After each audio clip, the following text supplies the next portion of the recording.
રાજકોટમાં આવેલ Bhaktinagar railway station પાસે જે રેલવેની 10,000 વાર જગ્યા હતી તેમાં ગેરકાયદેસર રીતે બાંધકામ કરવામાં આવ્યું હતું. હાલ રેલવે દ્વારા આ બાંધકામ છે તેને દૂર કરવામાં આવી રહ્યું છે અને મેગા ડિમોલેશન હાથ ધરવામાં આવ્યું છે. જો ઉલ્લેખનીય છે કે આ 10,000 વાર જે જગ્યા છે તેમાં છેલ્લા દાયકાઓથી ગેરકાયદેસર રીતે લોકો છે તે પોતાના મકાનો બનાવીને વસવાટ કરતા હતા અને અહીં અનેક ગેરપ્રવૃત્તિઓ પણ થતી હતી. આ ગેરપ્રવૃત્તિને ડામવા માટે જે અગાઉ પણ જગલેશ્વર વિસ્તારમાં ડિમોલેશન હાથ ધરવામાં આવ્યું હતું તે જ રીતે રેલવે તંત્ર, RPF, police, Rajkot city police અને ફાયર વિભાગના જવાનો દ્વારા અહીં મેગા ડિમોલેશનની કામગીરી હાથ ધરવામાં આવી છે. અનેક ઉચ્ચ અધિકારીઓ સતત મોનિટરિંગ કરી રહ્યા છે કે કોઈ પણ પ્રકારનો અણબનાવ ન બને તે માટે અધિકારીઓ પણ ખડે પગે ફિલ્ડમાં ઉતર્યા છે. અને જો વાત કરવામાં આવે તો અહીં ઘણા લોકો છે તે બેઘર થયા છે અને લોકોની પણ માંગણી છે કે તેઓને ક્વાર્ટર આપવામાં આવે તેવી લોકો માંગણી કરી રહ્યા છે. આજ 50 વર્ષ પહેલા ના અમે રહીએ છીએ. આ 1.5 રૂપિયામાં અમે કામે જાતા, વેગીન ઉતારતા, તેજવાના અમે આ વસીલા હે. અમારે ચાહે આશરો નહીં દીધો. સાહેબે કીધેલું છે કે તમને પડાવશે, ઉઠાવશે તો અમે તમને જમીએ દેશું, જમી નહીં તો ક્વાર્ટરે દેશું. તમને ગરીબ લોકોને આશી અમે ઉઠાવશું નહીં. તમારા બાર બચ્ચાની અમે હત્યા નહીં લઈએ, એમની હાથેડીની દુઆ અમે નહીં લઈએ. તો અત્યારે કેમ સાહેબો અમારી હારે આવું કરે હે? એક ઘરના અમે 5-5 જણાના મત લે છે. અમારે હાફો લાવીને મત લેવા હોય તો અમારી પાસે આવે છે, મત લઈ જાય છે અમારી પાસેથી. કઈ બીજું કામ આવે તો અમારી દેવી પૂજક પાસે આવે.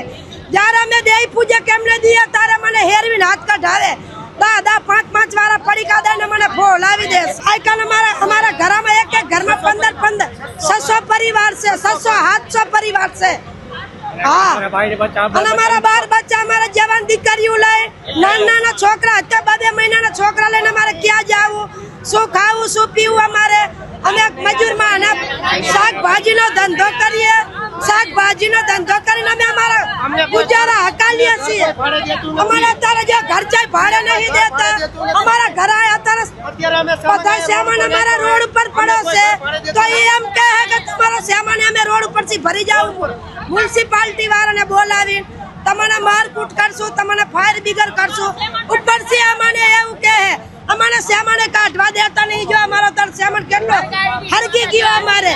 અમારે ગોદડા પહેરવાના લુગડા સાહેબ 60-70 વર્ષ અમારે થઈ ગયા. અમારી 4 પેઢી વહી ગઈ છે.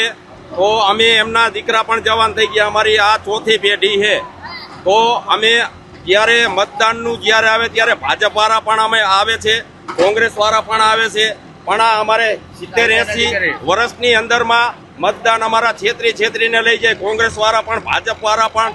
પછી થોડાક દિવસે ચૂંટણી આવવાની તૈયારી હોય ત્યારે અમને ફોલ આવીને કોઈ જમવાનું આ ગરીબ વસ્તીને આપે, છેતરીને અમારા મતદાન લઈ દે. અમને કહે તમને આ કરી દેશું, તમને ઓલું કરી દેશું, તમને જમીન અપાવી દેશું, તમને ક્વાર્ટર અપાવી દેશું.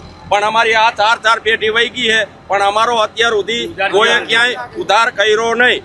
આમ નામને અમારા અહીંયા 500 થી 600 ઝૂંપડા છે અમારી ગરીબ વસ્તીના. પણ અત્યાર સુધી કોંગ્રેસ વાળે પણ, ભાજપ વાળે પણ અત્યાર સુધી અમને છેતરપિંડી જ કરી. પછી આજથી 15 વર્ષ પહેલા અહીંયા અમારી ઝૂંપડપટ્ટી ચાલુ વરસાદે પાડી ત્યારે પછી રેલવેના કમિશનર સાહેબ પણ આવેલા હતા. પછી ભરમભટ્ટ આપણા કોર્પોરેટરના સાહેબ પણ આવેલા હતા. પછી અમારો બધા 500-600 વિસ્તારનો હજારો વસ્તી અમારી થાય, નાના બાળકોનો. પછી એમને જોઈને એમને ત્રાસ આવી ગયો. પછી ભરમભટ્ટ સાહેબ પણ અને રેલવેના કમિશનર સાહેબ પણ એ આવીને એમને 2 નિર્ણય ઉતાર્યો કે આપણે આ ગરીબ વસ્તીને હેરાન કરવી નથી. તો અમને અત્યારે આપણે પાછું ભલે અહીંયા અત્યારે રહેતા. પછી એમને લખાણ કર્યું ભરમભટ્ટ સાહેબે પણ અને રેલવેના કમિશનર સાહેબે પણ કે અમને જ્યાં સુધી આપણે 25 ચોરસ જગ્યા ક્યાંય ન આપીએ ત્યાં સુધી હવે આ ઝૂંપડપટ્ટી આપણે હલાવવાની નથી. આવી રીતે લખાણ અમારું કરીને ગયા. છાપા પણ હજી પડ્યા છે. પણ આ પાછા 15 વર્ષ થઈ ગયા પણ અમારો ક્યાંય ઉધાર કર્યો નહીં. અને અત્યારે પાછું ઈને એ પરિસ્થિતિમાં, ઈને એ હાલતમાં અમારી આ ઝૂંપડપટ્ટી પાડી નાખી. તો અત્યારે આપણે સરકાર એમ કહે કે તમને 25 ચોરસ જગ્યા આપી દીધેલી છે. તો અમારે અહીંથી 60 થી 70 વર્ષ થઈ ગયા. તો અમારા આધાર કાર્ડ, ચૂંટણી કાર્ડ તમે તારે ચેક કરો, અમારે બધું ચેક કરી લો. ક્યાંય અમને 25 ચોરસ જગ્યા આપેલી હશે તો અમારે સરકાર પાસે અમારે કાંઈ જોતું નથી. પણ અત્યારે સરકારને આપણે કહેવાનો અમારો ગરીબ વસ્તીનો એટલો કહેવાનો મતલબ થાય છે કે અમે આ અમારા નાના નાના બાળકો આ હજારો વસ્તી આ 500 થી 600 ઝૂંપડા લઈ અત્યારે અમે ચાર દિવસના અમે ભાગી કરીએ પણ અમને કોઈ ભાડે મકાન દેતું નથી. તો અત્યારે અમારા સામાન કાઢીને બધો અહીંયા અમે મૂક્યો છે. તો અમે અત્યારે કોઈ અમને ભાડે દેવા કોઈ રજૂ થતું નથી. તો અમે સરકારને એમ કહીએ કે અમારે જાવું, અમારે ક્યાં જાવું. તો અમે એક માંગીએ કે આખી દુનિયાનો ઉદ્ધાર કરે. તો અમારો ક્યાંક ગમે અમને ખબર છે કે રેલવેની આ કિંમતી જમીન છે, અમે પણ રહેવા અહીંયા માંગતા નથી. તો અમે સરકારને પણ કહીએ છીએ, રેલવેને એ બોલીને ગયેલા છે. તો અમે એટલું એમને કહેવા માંગીએ તો અમને ક્યાંક અમારો ઉદ્ધાર કરી દો. ભલે 10 કિલોમીટર અમારે છેટું જવું પડે. આ રેલવેની જગ્યા કિંમતી છે, અમે રહેવા માંગતા નથી, અમે ખાલી કરી દેવા માંગીએ. પણ અમારો જે બોલેરો છે એ તમે અમારો ઉદ્ધાર કરી દો.